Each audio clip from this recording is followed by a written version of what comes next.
Cześć, witamy was bardzo serdecznie na już 8. sesji Ashanu.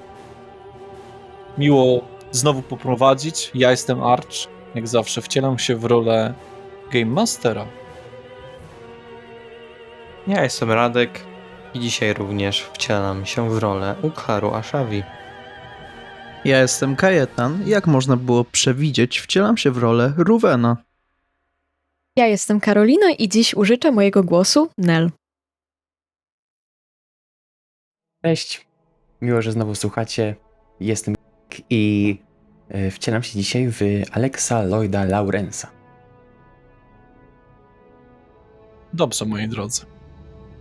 Przypomnijmy sobie, co działo się ostatnio. Jak zapewne pamiętacie, pojechaliście do Torhallr. Poznaliście troszeczkę lokalnych krasnoludów, przynajmniej z widzenia. Zobaczyliście, jak wygląda architektura. Jak tutaj życie się wykuwa. I do tego wrócimy. Ostatnim razem zmierzaliście w stronę oberży pod Brodatą Górą.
My zmierzamy, czy już jesteśmy w karczmie? Zmierzacie dopiero. Ciekaw jestem, dlaczego on tak niechętnie przystępował do zapłacenia za naszą noc i jedzenie. Bo ani ja, ani Ruven nie wyglądamy jak leśne elfy prawdopodobnie. Myślę, że potrącą nas drożej. Byle tylko do wytrzymania drożej. I byle tylko nas. Zawsze można spać na wozie z trzodojem. Albo z trzodojem. Albo na wozie i z trzodojem. Chciałem tylko powiedzieć, w tych rejonach już jest znacząco chłodniej niż jak byliście na południu. Problem jest tylko taki, że nie mamy zbytnio czym się okryć w nocy. Na wozie oczywiście. Jest tu o wiele chłodniej niż w regionach, w których do tej pory byliśmy. Odoj daje ciepło. Ale zobacz na nas, Ukharu. Pokazuje ręką na mnie i Ruvena. Jesteśmy chudzi. I nieprzyzwyczajeni zbytnio do zimna. A wy się dziwicie, dlaczego Ukharu tak dużo mięsa je. Przynajmniej Ukharu ma warstwę ochronną przed zimem. A my mięśnie, wiadomo. Widzicie? Coś, czego nie widzieliście prawdopodobnie do tej pory w życiu. Może tam Ukharu, ale to dosyć rzadkie zjawisko. Widzicie małego krasnoluda. Chłopca. Z rosnącymi już blond włosami. Jego broda powoli zaczyna się pojawiać. Ucieka przed swoją matką, która jest, no ma tak może 1,10 m. Ma długie, naprawdę długie, białe włosy. Ale nie dlatego, że jest stara, tylko dlatego, że taki mają kolor, co jest dosyć... Nie widzieliście nigdy białowłosego krasnoluda. A jak mały w takim razie jest ten chłopiec? On ma tak z 70 centymetrów. Haru musi uważać, żeby nie nadepnął na jakieś krasnoludzkie dziecko. Dziecko ucieka w naszym kierunku. Tak dookoła, po prostu przed matką. Coś sprzeciło, bo matka woła za nim. Tobiaszu, musisz pić mleko! A on ucieka.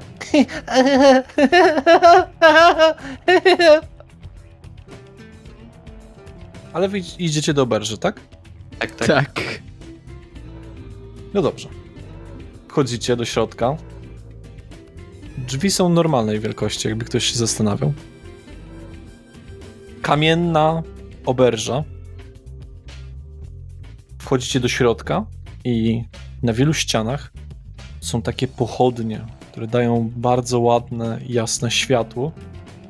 Jest troszeczkę kamiennych pilarów utrzymujących wyższe piętra, bo piętr oberża, moi drodzy, ma 5.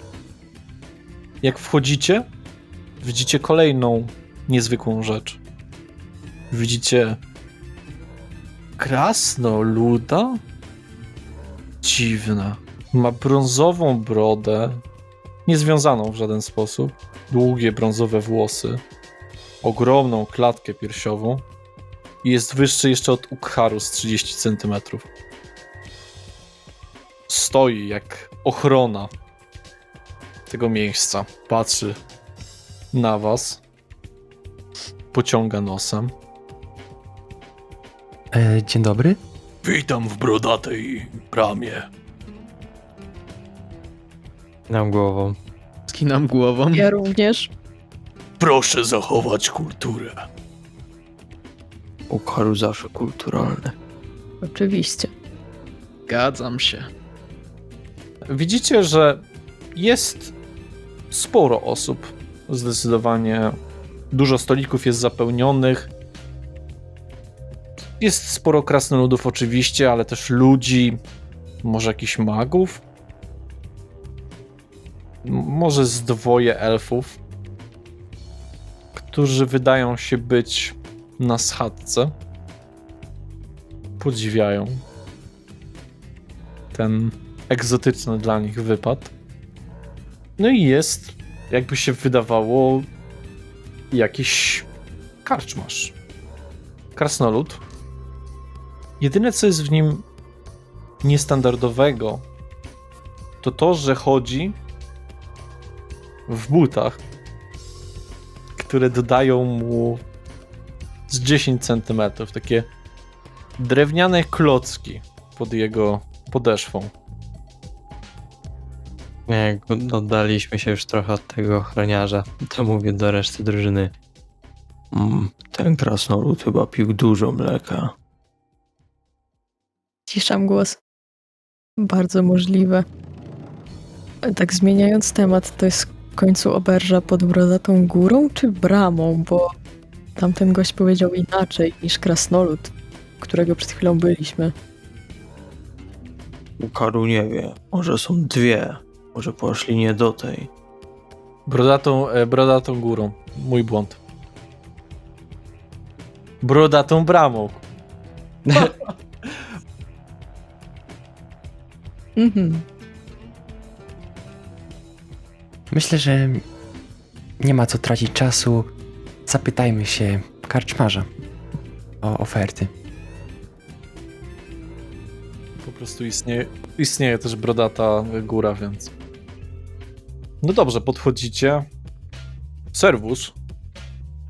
Witajcie. Dzień dobry. Szukamy noclegu dla 4 osób. Większe rozmiary. Myślę, że większe. Takie jak widać. Mierzy was wzrokiem. Ma czarną brodę, czarne włosy.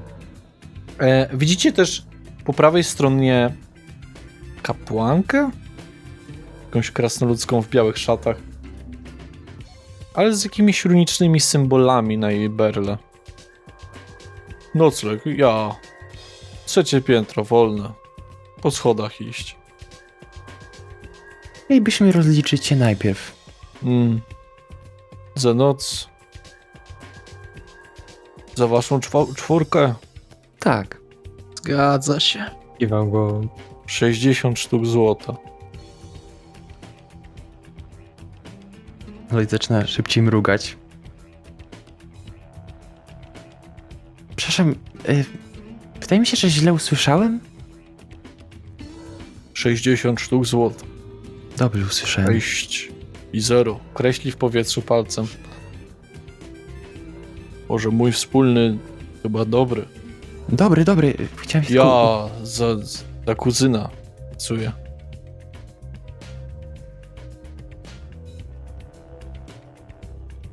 No to wyciągam 15 sztuk. Ruben też tak przelicza w swojej torebce. Też 15 sztuk. I smutny podaje. Czy w cenie pokoju są jakieś dodatkowe usługi? Usługi, można korzystać dowoli ze źródeł. Ja wyciągam jakiś taki papier. Za ciebie i za ciebie 10. Za ciebie, wskazuje na Nel. I za ciebie po 20. Haru i tak już dał 15, więc... Nel tak smutno przybiera swoje pieniądze, przelicza je dwukrotnie i bardzo powoli podaje mu 15 sztuk. Na stosik 10 sztuk i tak przesuwa. To ja dokładam jeszcze kolejne 5 sztuk złota w takim razie. Żebyś było to 20. Oj, A, to ja zabieram te swoje 5 w takim razie. 3 piętro. Oddzielne, aj. Aj. Może być. Oj, Kierujemy się na schody. Mhm. Jesteście cały czas obserwowani przez tego ogromnego krasnoluda. Kiwam mu głową. Ja zwracam się tak do Nel trochę na ucho jej mówię. Chyba powinniśmy zainwestować w płaszcze z kapturem. myślę, że mogłyby nam się tu przydać. Również szeptem odpowiadam. Że podcięcie uszu. Drastyczne, ale skuteczne. Nel łapie się za uszy. Sam sobie swoje obetnij. Ale u Haru widać, że ork, nawet bez uszu. Wchodzicie wyżej. Ogólnie rzecz biorąc, zapach jest ładny w okolicy tutaj. Dosyć grzybowy, ale ładny zapach. Zapach kłus troszeczkę. Ale grzybowy zapach jako grzybowy czy grzybiczny, bo to jest dość... Grzybowy, ładnych grzybków, słuchaj. Dobra. A zapach koziego mięsa, koziego sera. Wchodzicie po tych schodach. Schody są proste. Kwadratowe wszystkie. Tutaj nie ma krągłości w tym mieście. Tutaj rzeczy są symetryczne. Wchodzicie wyżej. Mijacie parę korytarzy różnych pokoi. Na wyższym piętrze, jak wyszliście, to była też kolejna część, jakby to powiedzieć, tej oberży. No, a wyżej już były pokoje i jeszcze wyżej wygląda na to, że jest 3 piętro. No chyba jeszcze jedno piętro do góry. Trzecie. Mówił, że na 3. Jest wygrawerowane właściwie dłutem, na złoto jeszcze pomalowane. 3 Boże. poziom. Cały czas mam w głowie tych 60 sztuk złota, że pomyślałem, że na 6 piętrze. Nie wiem dlaczego. Przecież to nawet nie ma 6 piętra. Haru nawet chyba nigdy nie wchodził na 6 piętro. On leci jeszcze za wami, ten oberżysta. Macie, bo bez tego nie wejdziecie.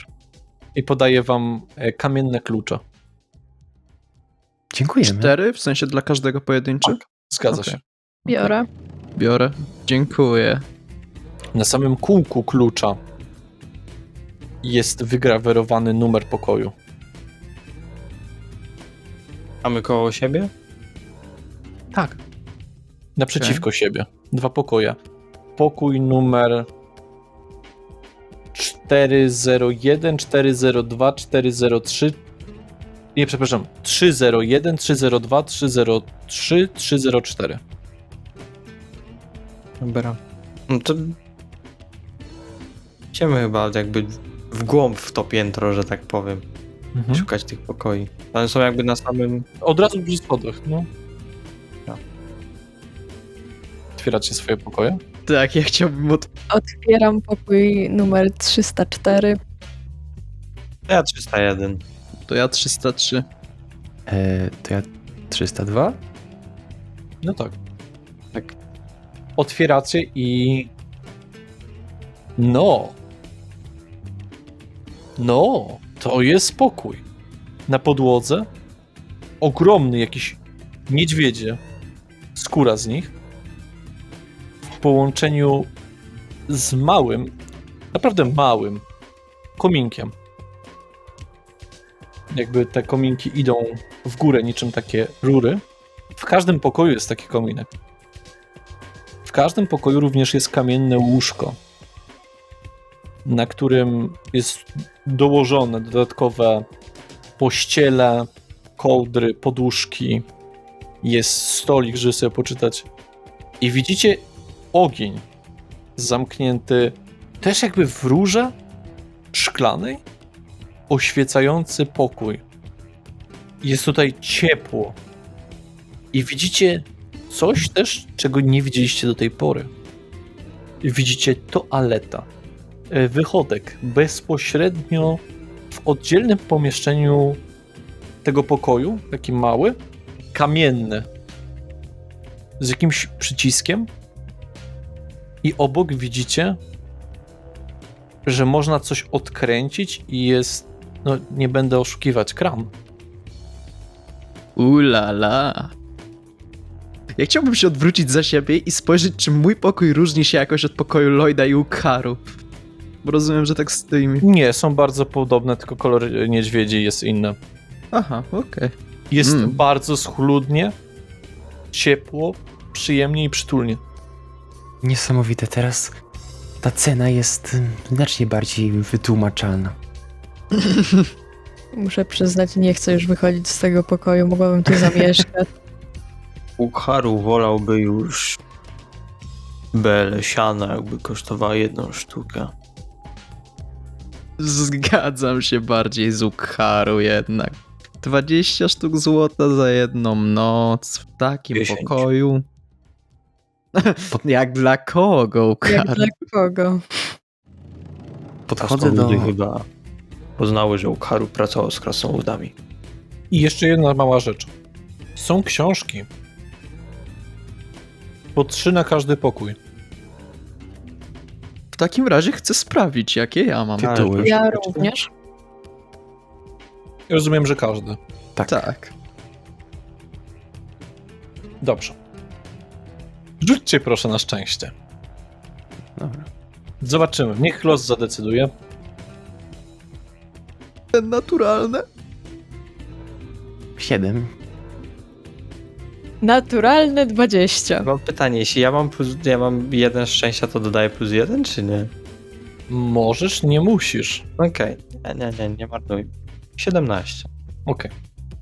No to powiedzmy tak. Do Ruwena przejdę, bo zostawię sobie smaczny kąsek na później. Czyli tak, Ruwen naturalne 1, Lloyd 7, Nel 20, Ukharu 17. Od Lloyda. W twoim pokoju nie jest zbyt dużo ciekawych rzeczy. 2 książki są po krasnoludzku, więc nic nie rozumiesz. I jedna z nich jest po powszechnemu. Otwierasz ją i jest na temat odpowiednich sukni na śluby. No dobrze. Dalej, Ukharu. Jedna z nich jest krasnoludzka, jedna z nich jest elficka, ale trzecia jest powszechna. Traktuje o czymś, co nazwali wodociągami. I widzisz, że pomysłodawcami były osoby z Listmur. Krasnoludy z Listmur, które miały w Listmur swoje pracownie. Wiesz, że tam parę osób zajmowało się różnymi kamieniami szlachetnymi i różną pewnego rodzaju wynalazkami. Więc to jest dosyć ciekawy egzemplarz. Nel, u ciebie znajdujesz starą bajkę. Ewidentnie słowa są w dwóch językach, są po powszechnemu i są po krasnoludzku. Patrzysz na bajkę o Gromhilu, który niegdyś chciał zostać ognistym gigantem, ale jego brak honoru i jego pycha sprawiła, że odszedł na zimowe pastwiska i stał się Iskaltem. I widzisz rysunek bardzo ciekawy, ponieważ on wygląda... Już pokażę? Pokażę, ale również będę opisywać. Dobrze. Krasnoluda, który jest zdecydowanie duży, ale jest zrobiony z lodu. Jego ciało zamieniło się w wiele złączonych ze sobą sopli lodowych, a jego oczy białe, niczym śnieg, a jego ciało krysztalicznie błękitne. Jest to zdecydowanie bajka dla dzieci. Kto wie, czy realna, kto nie, kto wie, czy nie. I Ruwen. Książka cię atakuje.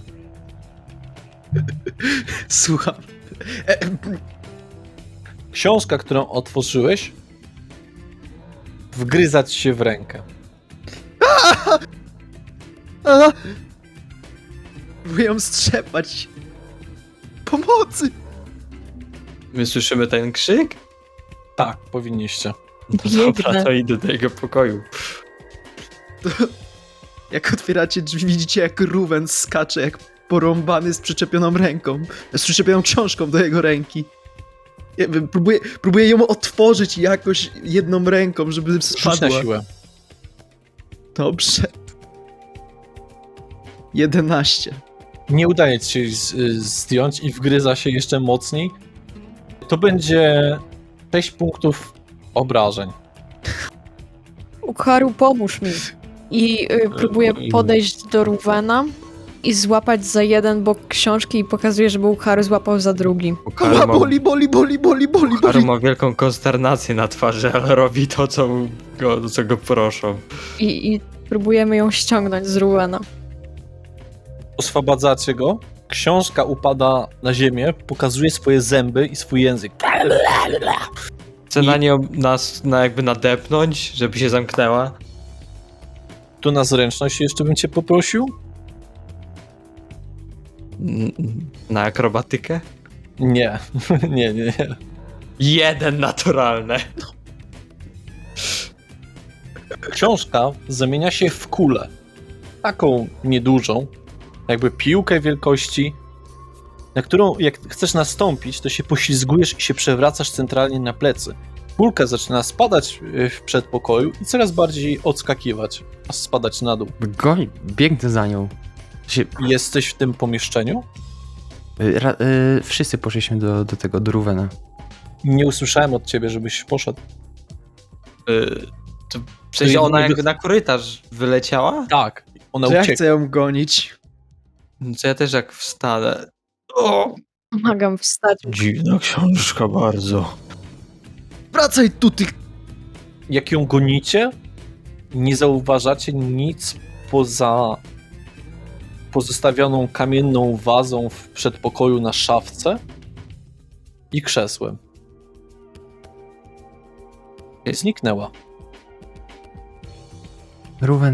Ruwen, pokaż swoją rękę. Okej. I pokazuję rzeczywiście tą swoją rękę. Chciałem zobaczyć, jak głębokie były te zęby. Jak wyglądają te rany, takie szarpane, wbite. Wbite zdecydowanie. I można powiedzieć, że układ zębów, który został pozostawiony, bo to widać gołym okiem, jest dosyć duży, w sensie ta istota musiała mieć 2 szeregi zębów co najmniej. Ukharu, Co to w ogóle było? może należy poinformować tego karczmarza? Zgadzam się. Przesuwam ręką nad tą raną i chciałbym próbować zasklepić jego rany. Ja nie rozumiem, czy mordercza książka? Ta waza była tu wcześniej? Rzuć proszę na wiedzę. Lloyd, niestety twoje zaklęcie się nie udaje. Jestem w mieście, więc z przewagą, prawda? Tak. Naturalne 20. Ta waza tu definitywnie była. Lloydzie, coś... Niestety, spróbuję jeszcze raz. O, okej. Ale za to tego krzesła tutaj nie było przed chwilą. Wydaje mi się, że tego krzesła tu wcześniej nie było. Waza była, pamiętam, ale to krzesło mi tu nie pasuje. Wyciągam jedną strzałę i chcę dźgnąć to krzesło. Ja bym chciał asekurować. Tym razem się udało. Dziękuję, Lloydzie. Widzisz, jak te rany zasklepiają się, znikają. O, jak nowa. Ukharu i Nel widzicie, jak krzesło potem, jak Nel je dźga, zaczyna uciekać na swoich nóżkach, tak bardzo jakby było zrobione z gumy tym razem. Po prostu zaczyna dawać dyla. No to chciałbym tak skoczyć i je złapać, przygwoździć. Dobrze, rzuć proszę na zręczność. Akrobatykę? Nie. Ja gonię za nimi. Niestety, panie. 20 naturalne. Wow! Wow. Łapiesz to krzesło i je trzymasz bardzo mocno, wiesz, że ci nie ucieknie. Ukharu po prostu zrobił. Tu się dzieje! Karczmarza. Lloyd, biegnij po karczmarza. Ukharu, zabierzmy je może z przejścia. Zbiegam szybko na dół. Dobry chwyt, Ukharu. Nawet tak bardzo. Sona zakładam temu krzesłu.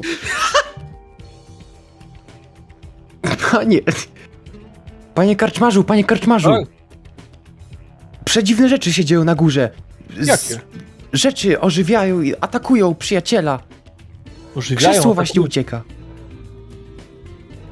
A. To idę. No i wchodzi po schodach. Dochodzi do was, widzi Ukharu w uścisku. O, znaleźliście Raula. Dziękuję. Chował się ostatnie 2 dni. To Chodź, Raul. O, Widzicie, jak ta istota zamienia się w szalik. On bierze, obkręca go na swoje ręce. Przepraszam za te niedogodności. Czy jesteście Ukryć mojego cali? przyjaciela. no właśnie, już tak, ale nie... Wcześniej nie? Przepraszam bardzo. Za ten posiłek na koszt firmy. O, dziękuję. Ukharu się Dziękujemy. zgadza. Pozwolicie państwo, że wrócę. Nie Oczywiście. ma sprawy. Raul, bo tak go nazwał, zamienił się w beczkę. Na jego Z nim ręce? idzie. Tak. Te dziwne stworzenie. To to było. Ukharu walczył z wieloma rzeczami, ale jeszcze nigdy z krzesłem. A z książką tym bardziej. Niesamowite to nowe. Myślicie, że to jest inna rasa? Czy może jakieś stworzone coś? Nie mam zielonego pojęcia, aczkolwiek teraz, chodząc do pokoju, będę dźgał każdą jeden mebel. Chowam strzałę. Może tak wyglądają zwierzęta u krasnoludów. Chociaż mieli wilki, więc tego nie rozumiem. Może te wilki wszystkie potrafiły się zmieniać? Może te wilki to tak naprawdę szaliki, które się pozmieniały w ten, no kto wie, no tyle możliwości różnych. Strasznie ciekawe i ta różnorodność. Niesamowite. Chyba wolę nie wiedzieć. Ukharu woli widzieć stado wilków niż stado szalików. Tak, zgadzam się. Ja chciałbym wrócić do swojego pokoju i czy są tam jeszcze jakieś inne książki, czy tylko Raul był? Tamte dwie książki są puste. Słucham? Są puste. To się białe kartki? Zgadza się. I można je zapisać. No, można. Ale czy się powinno?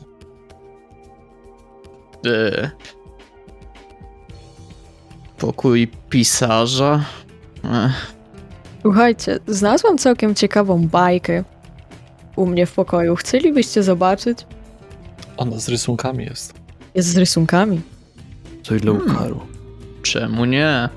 Biorę tą książkę i idę im pokazać nie wiem, wchodzę do któregoś z nich pokoju. Na pewno nie do pokoju Ruvena. Powiedzmy, że zbieramy się w pokoju Ukharu. Niech będzie. Pokazuję wam opowieść o krasnoludzie z klanu Zimowego Wichru, który chciał zostać ognistym olbrzymem.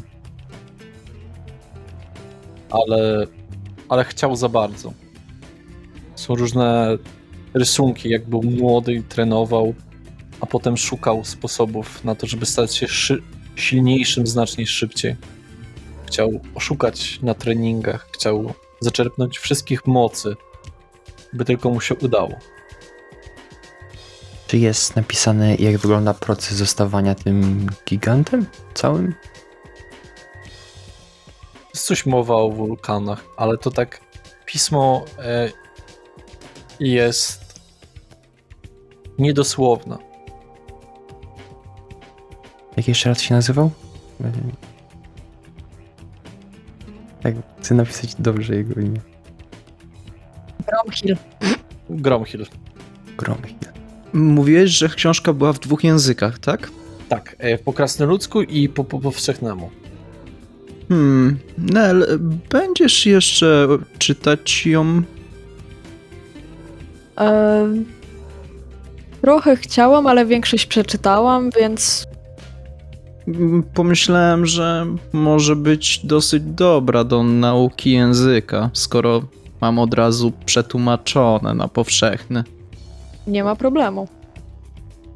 W takim bądź razie wyciągam rękę po książkę.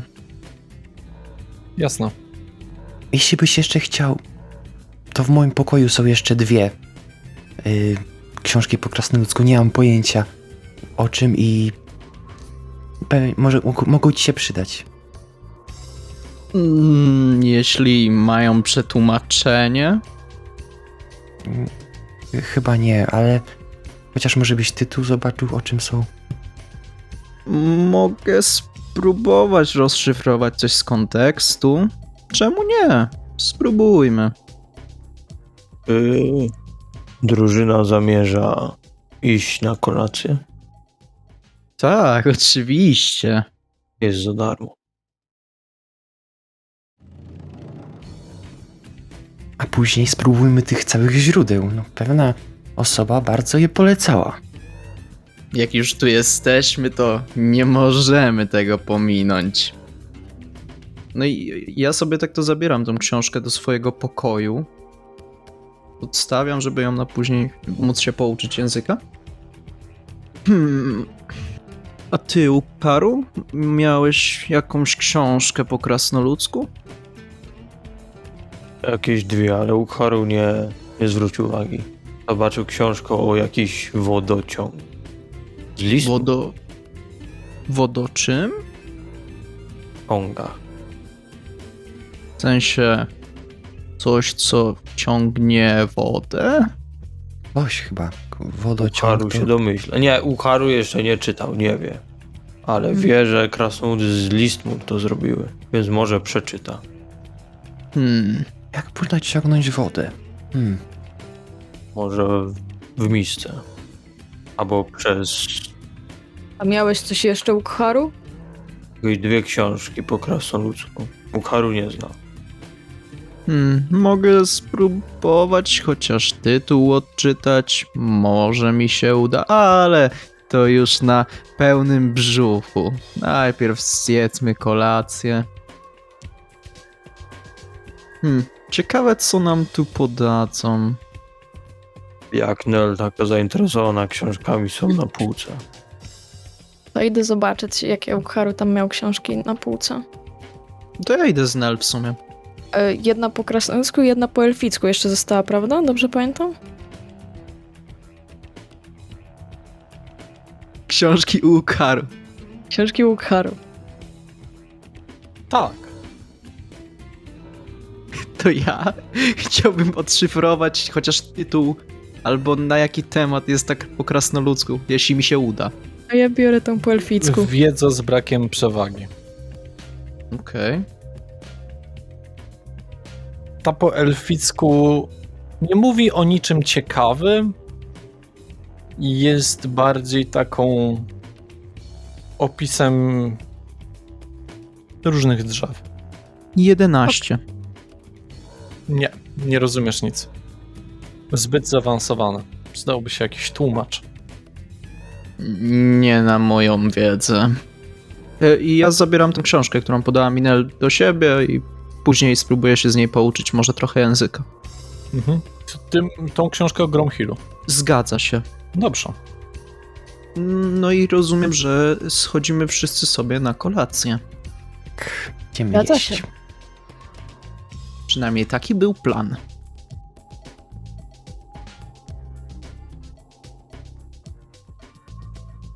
Dobrze, schodzicie na dół i widzicie dwójkę krasnoludów grających na instrumentach.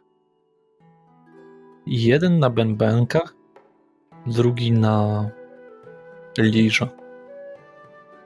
Swoimi grubymi palcami wykonuje naprawdę zręczne ruchy, by zaoferować muzykę, którą teraz słyszymy. Jeden przychodzi również z fletem. Znaleźć jakiś pusty stolik w takim razie, którym może pomieścić dwóch z elfów, człowieka i orka. Jeśli oczywiście tak jest. Zgadza się.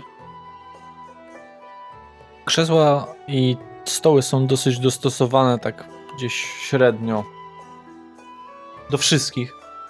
Więc ci, co są za wysocy, to mają trochę za nisko, a ci, co są zbyt niscy, to troszeczkę za wysoko. Podchodzi do was oberżysta. Co będzie podane? Mięso. To dobra odpowiedź. Ale jakie? Z niedźwiedzia? Ukharu się tak wyszczerza kły. Ukharu chce najdroższe mięso, jakie macie. Mierzycie wzrokiem. Nie rozpędzajmy się. No i Ukharu. Spróbujmy może w takim razie mięsa z niedźwiedzia. Nigdy nie Może być próbowaliśmy. niedźwiedzia. Byle było mięso, Bardzo krwiste. a nie suróweczki. A z czego jeszcze macie? Z jakiego zwierzęcia? Mamy z jelenia, mamy z kus, z świni. Z jelenia poproszę.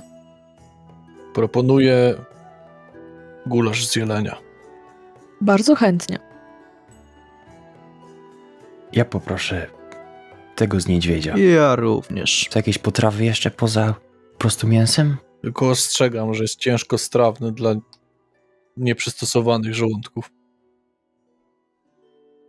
Harry tutaj przypomina swoje sytuacje z Eridan's Crossing. Jak się zastanawia. Ukharu da radę. Nie takie rzeczy jadł. Jak mam możliwość spróbować, nie puszczę tej możliwości. Mam jeszcze pytanie. Jak będziemy szli do tych całych źródeł, to gdzie się kierować? Tutaj oto berże. Na lewo są drzwiczki. Tylko obowiązuje ubiór odpowiedni. To znaczy? Na gołego. Jak sam Arkad stworzył. Haru nie widzi problemu. I szczać nie wolno do źródła. Rozumiem, że dla płci przeciwnej niż tutaj obecna jest osobno. Tak. A jakie trunki pan oferuje? Trunki. Mamy koniak. Koniak. A cóż to takiego? To Alkohol z alkohol z konia? konia. Nie. Koniak jest mocny. I mamy taki trochę winiak. I mamy też cydry. Ja poproszę cydr. Ja poproszę winiak. Ja poproszę koniak. O, Ukharu poprosi też koniak. Jak na koszt. I jeśli taki mocny, to jeśli można jeszcze kufelek wody albo czegoś do popitku. Woda w kranach. I serwujemy tu wodę. Dobrze, niech będzie sam koniak w takim razie. Oczywiście żadne z was nie ma pojęcia co to kran.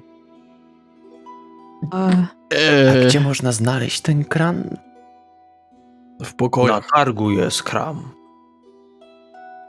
Kramy na targu są. Nie, taki się kręci. Trzeba trochę przechylić i będzie woda lecieć. To sama z siebie, tak. A komu trzeba zapłacić, żeby leciała? Nikomu. Sama leci. Potem trzeba zakręcić z powrotem. A kto ją wylewa do tego kranu?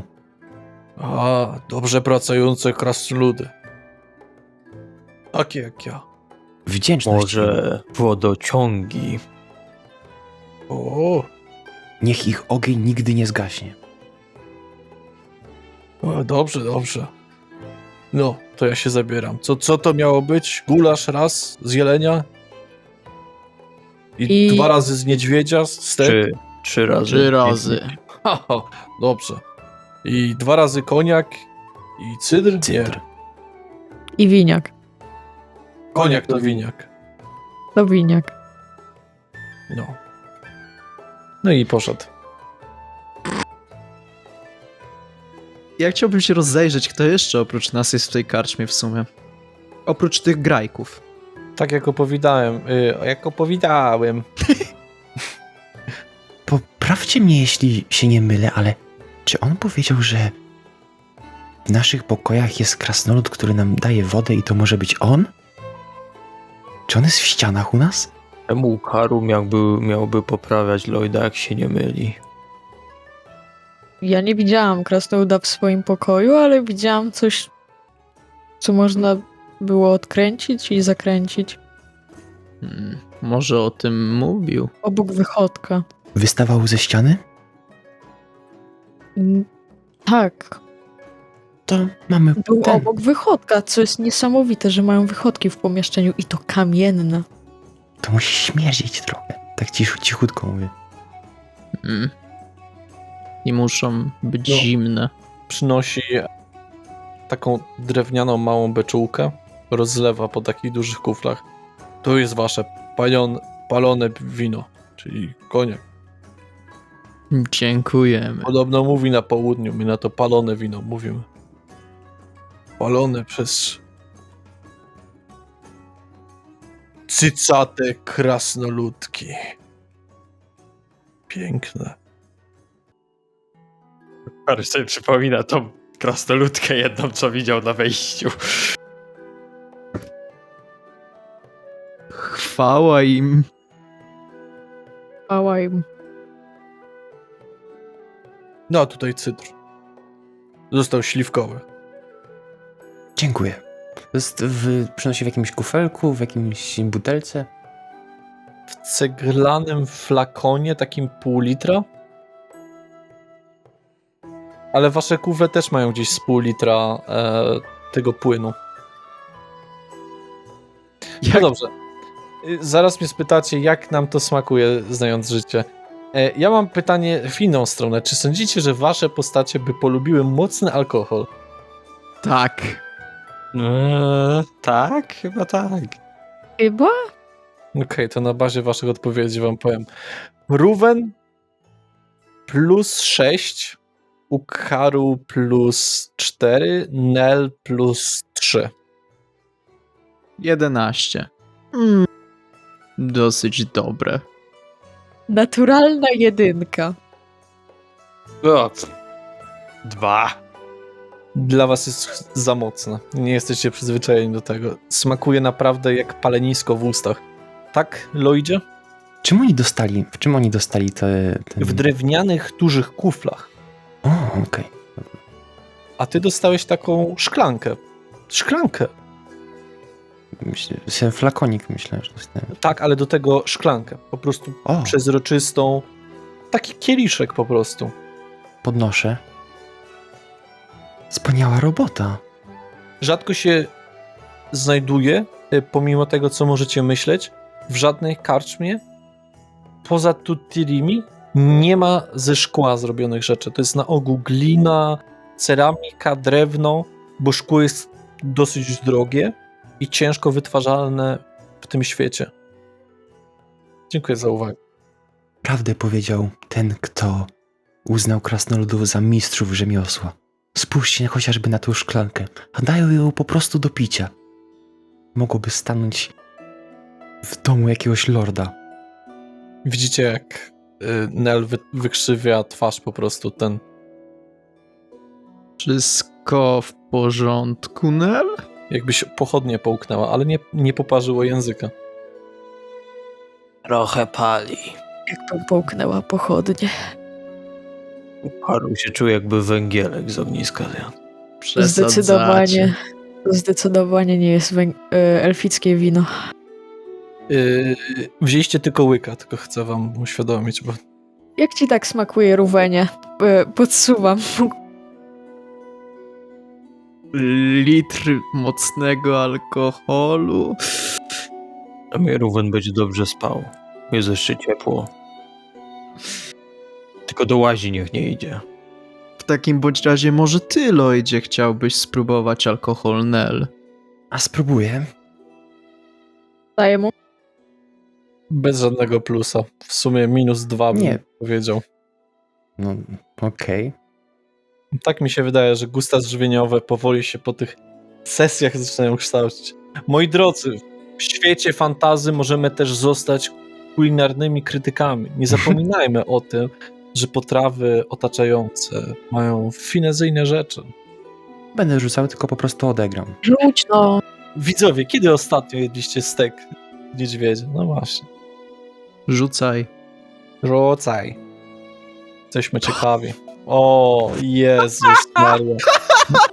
-1. Naturalna 1. Wypluwasz po drugiej, jakby to powiedzieć, naprzeciwko siebie w stronę Ruwena. Ej! Smakuje jak jakaś zardzewiała deszczówka dla ciebie. Biorę szybko mój cydr, nalewam do tej szklanki, wszystko na jeden hałas, zaczynam płukać, tak bulgotać sobie w ustach, tak płukając. Jakiś tam krasnolud się śmieje z waszego stołu. Żałuję, że zaoferowałem ci. Ukharu wiedział, że Osesek za słaby. Nie wiedział, że aż tak. I biorę łyka, krzywiąc się. To ja biorę Ale- ten kufel Nel, skoro ona nie chce, ani Lloyd. Ale widzisz, Lloydzie, po Ukharu, że Ukharu tak próbuje grać, bo też nie wchodzi mu to w ogóle. To tak uśmiechając się, przełykam, przesuwam ten kufel od Nel. Proszę, taki twardy. Dasz radę dalej. Widać, że to sprawia ci świetną przyjemność. Nie odmówiłbym ci i nie chciałbym spluwać takim dobrym trunkiem dalej. Ukharu się krzywi, bo mocny alkohol. A pod mocny alkohol trzeba mieć podkład z dobrego mięsa. Ukharu jeszcze nie dostał mięsa. Musi poczekać. Dobra uwaga, Ukharu. To prawda. To co, kufel na pół? Pół kufla. Dla ciebie, pół dla mnie. Nel już trochę wypiła, a Osesek trochę już wypluł. No to tyle, co zostało, na pół się podzielimy. Może być, ale Ukharu musi mieć trzeźwy umysł. Wojownik zawsze musi mieć trzeźwy umysł. Przynajmniej będziesz dobrze spał. Ukharu zawsze dobrze śpi. Muszę przyznać, trunek idealnie pasujący do krasnoludów i ich religii. Wiecznie rozpaleni. Coś w tym jest. Zgadza się. Ech, Zostanę przy cydrze. No i nalewam sobie drugą szklankę. Dałabym wszystko za wodę. Teraz tak powolutku komplementując po prostu jak się przelewa. Tam dwa krasnoludy z wami rozmawiają o związku, w którym są. Bo widzisz, z kobietami jak z kozą. Im większe wymie, tym lepszy posiłek. Oj tak, oj tak. Ukharu coraz bardziej ma dziwne nastawienie do krasnoludzkich kobiet. To co, idziemy od razu później po jedzeniu do źródeł? Odpoczniemy sobie od tego wszystkiego i wyruszymy jutro wtedy samego rana. Źródła są fantastyczne. Muszę przyznać, zrobiłaś mi smaka po tym, jak opowiadałaś. Skoro nawet Nel poleca. Ukharu nie wie, czy pójście do źródeł od razu, gdzie jest ciepło. Po alkoholu to dobry pomysł. A nie pij. Nie można zmarnować dobrego trunku, nie ma tak. To sobie weźmiesz na później, Ruwen. Ukharu więcej wytrzyma bez mycia się niż bez picia. Ja muszę chwilę odpocząć, żeby trochę moją energię przywrócić. Nel patrzy na Ukharu wymownym spojrzeniem. Ukharu miał na myśli picie wody oczywiście. Oczywiście. Mhm. Dużo goblinów mówi, że częste mycie skraca życie. Nie zgadzam się. Ja też nie. I to bardzo. Pójdź na Ruwena, on się ciągle myje i żyje długo. 76 lat zaledwie. Co to za długie Jesteś życie? jako drugi najstarszy, można powiedzieć. Jako ciekawostkę mogę dodać, że praktycznie jest pewne, ponieważ osoby, które są mniej bogate i nie stać ich na częste mycie, jakoś właśnie zdarza się, że żyją znacznie krócej. Dołączają do tego. Pewnie przez choroby i zarazki. Właśnie słyszałem teorię, że te choroby są roznoszone lepiej w brudnych miejscach. Widzisz, Ukharu? Trzeba się myć. Tylko teoria, nie fakt.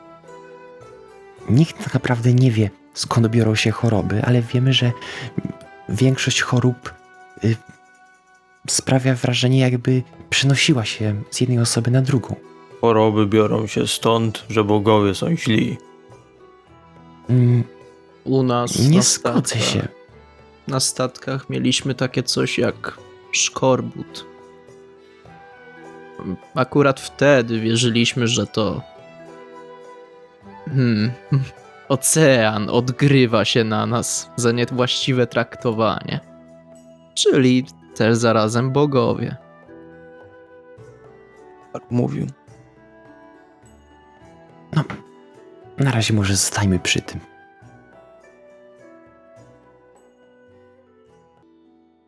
Pociągam swój trunek, swój koniak.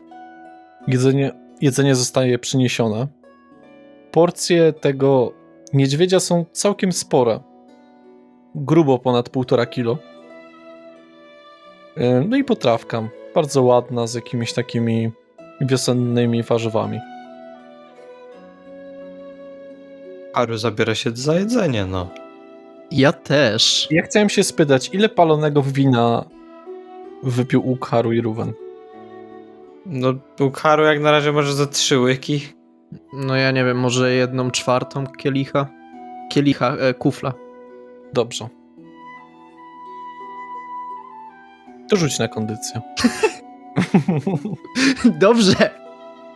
O Boże. O Boże. 7. Oj, masz ochotę trochę pośpiewać kompanom. Twój język się zaczyna być bardzo rozwiązły. Masz ochotę się trochę powydurniać po prostu najzwyczajniej w świecie. Haru bierze się za jedzenie. Dali nam już sztućce. Nel również. Tak. I to nie drewniane, tylko wykonane z najprawdziwszej stali. Z znakami krasnoludzkimi. Ukharu będzie używał noża, trzeba to jednak jakoś pokroić. Twarda, mocna masa. Jak orkowie. Ja chciałbym też spróbować, czy mogę rzucić na mięso? Tak, rzucić O na tak, mięso. rzućmy. Ja nie No, chcę jedzą. rzucać. Rzućcie D20. Nie ma, że nie chcę, A mój rzucaj. Nie gulasz? chcę rzucać. 20 naturalne! Wow! No i to jest dobre mięso. 14. Bardzo mocne, ale w zapachu i smaku. Nie dość, że dobrzy kowale, to jeszcze kucharze. Jaki dobry. Ukharu sądzi, że trochę zakrwisty. Ty to mówisz? Muszę to zapisać. Chcesz spróbować jelenia? Jest wyborny. Ukharu zostanie przy niedźwiedziu, ale woli inne mięsa. Jest nawet. Czy w każdym bądź razie na naszych wyspach mieliśmy takie majestatyczne ptaki o różnokolorowym odcieniu piór. Zazwyczaj były one czerwone, tylko jak się nazywały? Papugi, tak. Nazywaliśmy je papugami. I te papugi miały nie wiadomo czy naturalną, czy magiczną, ale umiejętność rozumienia i nauczenia się trochę mowy naszej.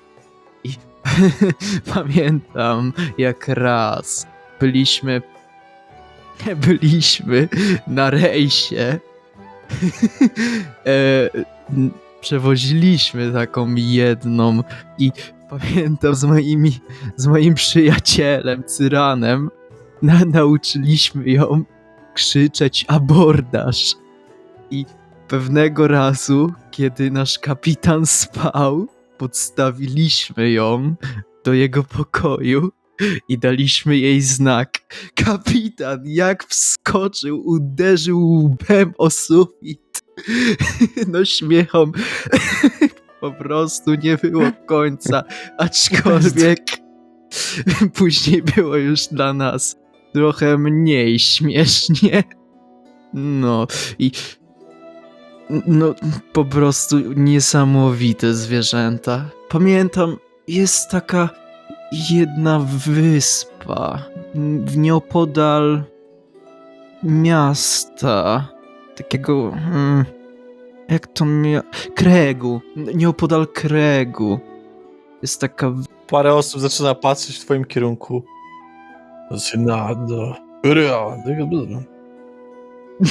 i tam Ruben. na tej wyspie jest Ruben, po prostu niesamowite tysiące, może nawet dziesiątki tysięcy papug. I wszystkie śpiewają swe pieśni. Niesamowicie fascynujące. Polecam, naprawdę polecam umieć mowę taką papugę. Tylko może nie coś, co później sprawi, że będziecie spychani po kładzie do wody i musieli mokrzy wracać na pokład i później go jeszcze szorować. Ukharu uważa, że Ruvenowi już chyba starczy tego koniaku. Chyba tak. Dopiero 1/4 kufla. Dopiero. Co zresztą? Może, Ruvenie, udamy się kiedyś w twoje strony i pokażesz nam papugi. O, musimy, no. To, co ja mam wam do pokazania na morzu, to nigdzie indziej nie uświadczycie. Ruben mówi głośno. No, tak, Tak. na normalnym głosie. Rozglądam się za to. Niektórzy to ściskają tak swoje szklanki, że prawie że trzeszczą. Nie dość, że czarny elf, to jeszcze w dodatku mówi o pływaniu. Haru ma propozycję, że może jedyna woda, o której drużyna będzie rozmawiać, to ta z kramu. kranu. Niech tak będzie. Aż tak was nie interesują. Nie o to chodzi, Ruvenie. Po prostu Złe rozejrzyj miejsce, się. zły czas. No tak, zapomniałem, wybaczcie. No to ja się biorę dalej do jedzenia tego mięsa. Niedźwiedzia. Ja też jem i też w międzyczasie popijam ten alkohol. No ja staram się iść za radą moich kompanów i bardzo mało go wypijać. Ale jak smakuje to twoja potrawka? Bardzo pyszna. Fantastyczna. No z mięsem jelenia i czym? Z mięsem jelenia i takimi, jak widzisz, wiosennymi warzywami. Dam ci spróbować, jak mi dasz spróbować niedźwiedzia. Umowa. Podsuwam mu talerz. Ja też jej podsyłam. Biorę tak troszeczkę swoimi sztućcami. Naprawdę dobre. Ja też próbuję niedźwiedzia. Muszę przyznać, lepszy niż jeleń. Co się wymienić? Ukharu woli nie próbować jelenia. Niedźwiedź średni.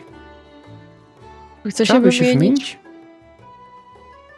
To podobno ciężkie mięso, a wolę nie mieć problemów żołądkowych na sen. I zabieram mu moją potrawkę. Ty też zabierał to swoje mięso. No i kończymy. No dobrze, jak zjedliście już, pozostawiacie po sobie talerze. Oberżysta je zbiera, a wy gdzie będziecie iść? Co robicie z kuflami, z tym alkoholem może? I ja biorę go sobie w sumie jeden kufel do siebie. Ten mój. My też wezmę swój flakon z cydrem. Po prostu zostawiam. Ja wypiję do połowy i zostawię. O, Ukharu rzuć na kondycję. Zobaczymy, czy Ruben jedyny chlejus. Tak. Tak. Nie rusza cię. No to idziemy chyba teraz do Pokoi na rach. źródeł łaźni. Aha, tak, do źródeł. Do źródeł Zgadza czy się. do pokoju? Do źródeł. No mieliśmy do źródeł iść. Że najpierw do pokoju, żeby się... Zostawić rzeczy niepotrzebne. Tak. No tak, no. Żeby tylko... No i napić się wody. Na pewno. Kramu. Podejrzanie wącham tą wodę, czy nie pachnie krasnoludem. Ale bardziej jestem jednak podekscytowany i nie podekscytowany. Pod wrażeniem technologii. Bąbelki. Wszędzie bąbelki. Źródła pachną siarką. Więc nie wiem, co to znaczy, czy pachnie krasnoludem. Z tego co wiem, twoja postać raczej nie jest znana z wąchania krasnoludów. Nie, chodziło o skranu, ale A z kranu, ja mówię już o źródłach. okej. Z kranu krystalicznie czysto. Jak z dobrego górskiego potoku. Ale źródła pachną tak, jak powiedziałem. I widzicie takie duże, mniej więcej średnica 12 metrów źródła po prostu. 3 właściwie. Dla mężczyzn i 2 dla kobiet. Jest przedzielone kamienną ścianą, dosyć wysoką. No ale no 2-metrową. I rozumiem, że Ukharu widzi, co się dzieje po drugiej stronie. Jak będziesz stał i patrzył w tamtym kierunku, to troszeczkę. Nie masz ponad 2 metrów. tak. Ja mówię, że sam ten. No, Nel będzie mogła zobaczyć kucyk Ukharu. Znaczy Właściwie to tylko czubek twojej głowy. No. Ale tam wszyscy siadają. Jest parę krasnoludów. Może z 2 ludzi. I co, rozbieracie się? Tak, No. do rosołu. Skoro wszyscy każą, Ja chciałabym się rozejrzeć, czy kobiety, jak idą do tych źródeł, są czymś zakryte na początek, jakimś materiałem. Są pewnego rodzaju takie, można to powiedzieć, takie koce, coś w tym rodzaju, z wełny, Okej. ale kobiety krasnoludzkie, które tam są, nie biorą tego nawet, po prostu wskakują. Ja wezmę. Ukharu, po tobie można coś zauważyć. Po twoich plecach. Tak, bo to nie wszyscy chyba widzieli. Ukharu z tyłu pleców od tak naprawdę niemalże łopatki do linii kręgosłupa ma taką niemalże prostą linię, bliznę po prostu, taką bardzo długą na plecach. I jest dosyć Tak, stara, ale widać, że dość głęboka była. No i taka rana, która może prawie zabiła Ukharu kiedyś. Czy ktoś ma jeszcze coś do opisania na temat swojego ciała?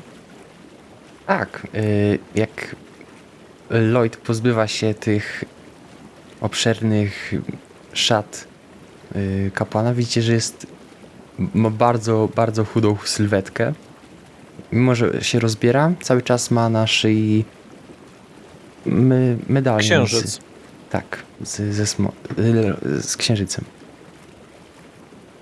po Ruvenie natomiast widać, że nie ma żadnych tatuaży i nie zdejmuje swoich pierścionków kilka i pierścionka wbitego w środek ust i w uszy.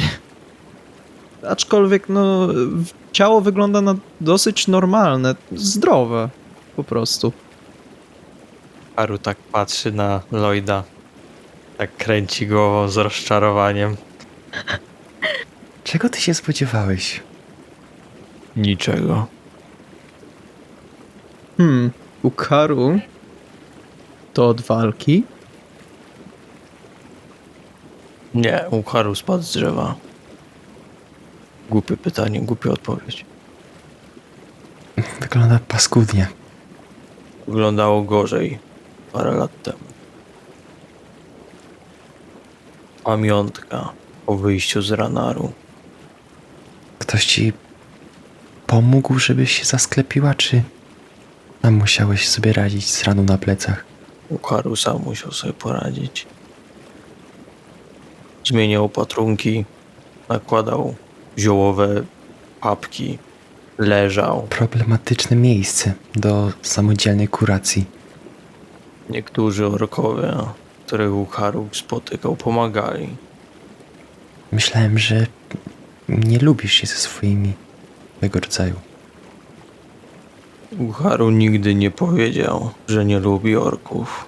Uważa, że orki są głupie, bo chcą walczyć, toczyć wojny cały czas. Ale ci, którzy żyją spokojnie, nie są wrogami Ukharu. Ukharu kocha swój lud. Ale martwi go to, że są tacy głupi. Czuję się, że lepiej cię zrozumiałem. Ruwen, jak tam? Ogólnie źródła są naprawdę ciepłe. Miło jest odpocząć. Czujecie jak... Ruwen, a ty ze swoim drinkiem jesteś? Nie, ja go zostawiłem sobie w pokoju, kiedy odnosiłem rzeczy. Ale Ruben zdecydowanie dziwnie czuje się w tak ciepłej wodzie. Jednak był przyzwyczajony do chłodnego oceanu. Trochę nie wie, jak się ustosunkować, ale stara się relaksować. Nad wami ogólnie rzecz biorąc jest jaskinia. Nie ma otwartego nieba. Czy to jest taka... A ten... gorące źródło jest takie zagłębione w ziemi, prawda? Takie... Zgadza się. Może dziwne pytanie, ale jak jest dno tego jakby... tego gorącego źródła? W sensie to jest jakieś wyłożone kamieniami, których można położyć nogi? Jakieś wyszlifowane, bo jest takie jak miska. Swoje dno ma takie dosyć półkoliste. Ale są takie małe schodki, na małe stópki, żeby wyjść z tego albo się oprzeć. Można się złapać, rozłożyć. Niesamowicie przyjemne. Pierwszy raz jestem. Zwracam się do tych, którzy są z nami. Tych. Mówili, że jakiś krasnolud jest jeszcze? Tak, z 3 krasnoludów i z 2 ludzi. Pierwszy raz jestem. Jest ładni.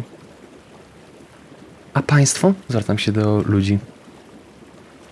Słucham? Bo bulgorcze, bo nie słyszałem. Pierwszy raz jestem.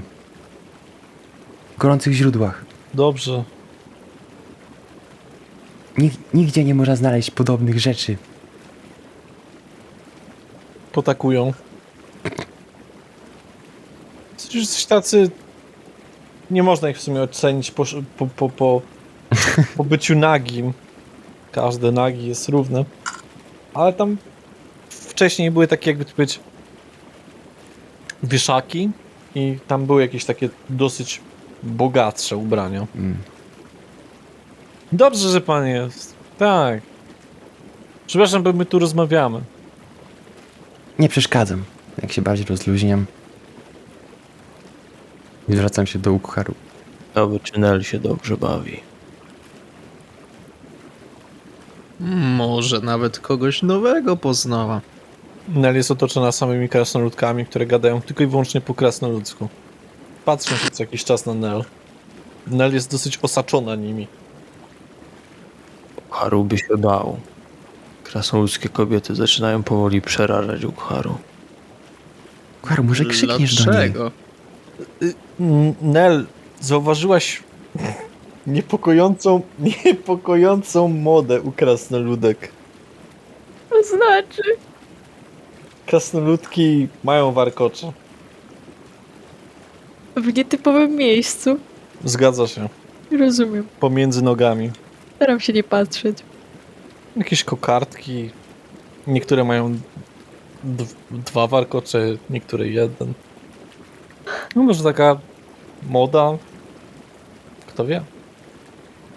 Co kraj to kultura. Ty jesteś dziwna, bo ty nie masz żadnych włosów na ciele. Tak samo Ruwen. Poza głową. Tobie rośnie zarost. Ruwenie. Tylko bardzo powoli. I delikatnie, zgadza się. Ja chciałbym spojrzeć na tych krasnoludów, czy oni się jakoś krzywo na mnie patrzą? Nie było jeszcze osoby w tym mieście, która by się na ciebie krzywo nie patrzyła. W takim razie uśmiecham się i tylko tak podnoszę rękę z oparcia. Może poza tą matką, co goniła dziecko. To jedynie. No, ona pewnie nawet na mnie uwagi nie zwróciła. Nie wiem, podpływam, czy tam... Po prostu podchodzę jakby do Ruwena. Ruwen musi uważać. Ukharu też. Na co? Trzeba większość ciała mieć pod wodą. Ukharu Bo? nie wie. Tak się rozglądam, tak podejrzliwie. Ukaru nie wie, jak duże szodoje mają krasnoludy, ale mogą być zazdrosne, jak zobaczą Ukaru i Urwena.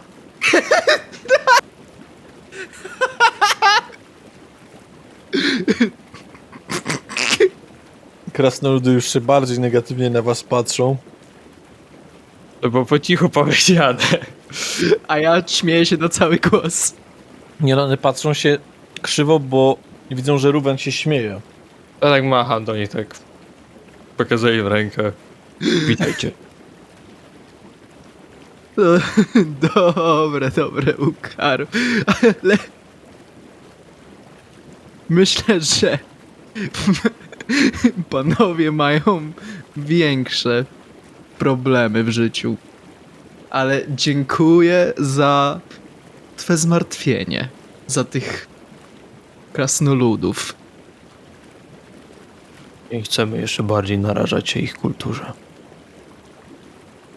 To prawda. Myślę, że ja już swoim wyglądem i miłością sam się wykluczam. Lloyd człowiek. To tu dużo ludzi. Może widzieli. Może już przyzwyczajeni. Jeden z tych ludzi wstaje, przychodzi do waszego zbiornika. Witam bardzo serdecznie. Ja jestem ojciec Bermont. Ma znak świetlistego krzyża? Jakiś? Ma jakby takiej chmury zakręconej. Czy widziałem kiedyś ten symbol? Powinieneś, tak. Byliśmy w Eridan's Crossing i byliśmy w Timberwood. Wiesz, że to jest znak Ilata. Witaj, Bermundzie. Co cię do nas sprowadza? Bądź pochwalony. Chciałem porozmawiać o religii. O! Czemu nie? Wybiera pan sobie naprawdę ciekawe miejsce do takich rozmów, ale czemu nie? Gdzie człowiek goły, tam najmniej ma do skrycia. To prawda. Panowie, Ilat. Ojciec niebo. Ilat to ojciec niebo. Ukaru wie. Zdziwił się, jak to pierwszy raz usłyszał. Z Ukaru nie musi teoretycznie słuchać. Już wierzy w ojca niebo. Ukaru wierzy w ojca niebo? Tak. I matkę ziemię. To wierzysz w Ilata. Jak zwał, tak zwał. Ukaru wie, że Ilat stworzył ludzi? Słyszeliśmy. Tak patrzę na niego trochę tak... Nie do końca mu wierzę, nie? Tak przykiwam głową, ale to Ukaru wie swoje, nie? Ukaru musi wiedzieć, że Ilat stworzył ludzi po to, żeby byli wolni. Żeby odkrywali, żeby się uczyli, żeby sobie pomagali. Ścigali Nie wyszło. swoje cele i ambicje. Ilat jest w każdym tym, kto się rozwija. Nieważne w jakiej skali. Aż dziwne w takim razie, że większość ludzi odrzuciła swego stworzyciela. A stare dzieje. Przez te anioły. Ja tak patrzę na Lloyda trochę, zerkam. Prawdziwą... Ciekawy punkt widzenia. Uważam jednak, że prawdziwą wolność odnajdujesz dopiero w twoim przeznaczeniu. Przeznaczenie nie brzmi dobrze. Ale jest pewnym porządkiem, który szereguje nas wszystkich. Czasem potrzeba odrobiny chaosu. Zakręcenia. Jak zmienny jest wiatr. Czasem dmucha w żagle, a czasem podnie. Uśmiecham się. Natomiast przeznaczenie każdego traktuje tak samo. Każdego Każdy jest równy wobec przeznaczenia. A co z tymi, co się rodzą jako szlachta, kolego? Jak twoje imię? Lloyd, bardzo mi miło. Wyciąga rękę, która już jest ewidentnie zmarszczona od wody. Podaje do ciebie. Iskam. Jestem na pielgrzymce. Ciężko z krasnoludami wspomnieć cokolwiek o smoku powietrza. Ale może wy byście rozważyli, a szczególnie ty.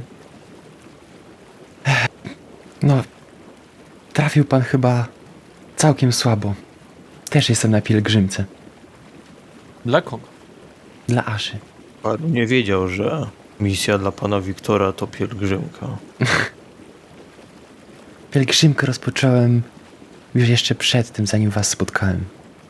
Dla Aszy. Asza jest dobra. Asza jest miła, ale jak matka nie potrafi czasem karać swoje dzieci.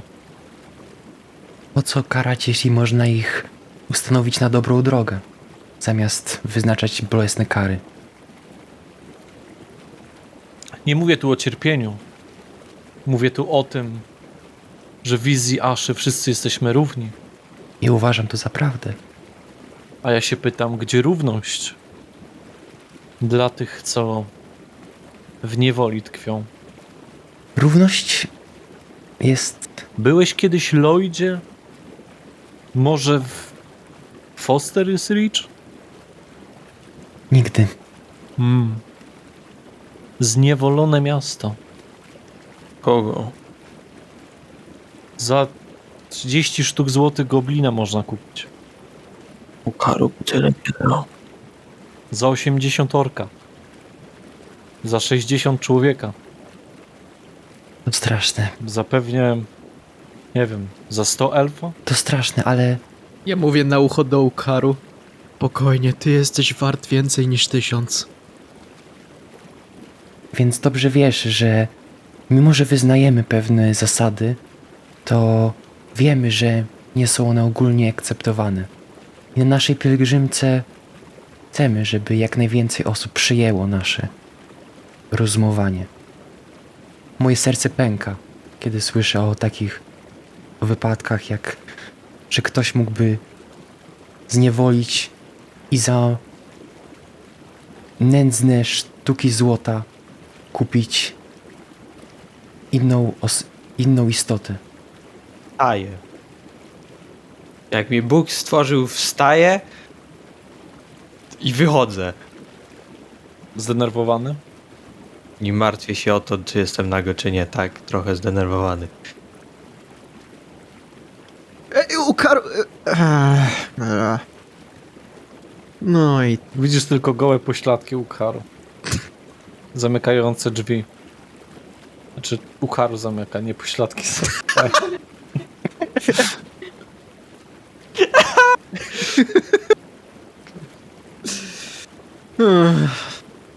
jednak... Źródła to nie jest najlepsze miejsce na rozmowy. Czasem najlepszą. Ale matka nas wszystkich to Asha. To nie podlega wątpliwości. Asha stworzyła wszystko. Bo stworzyła wszystkich innych.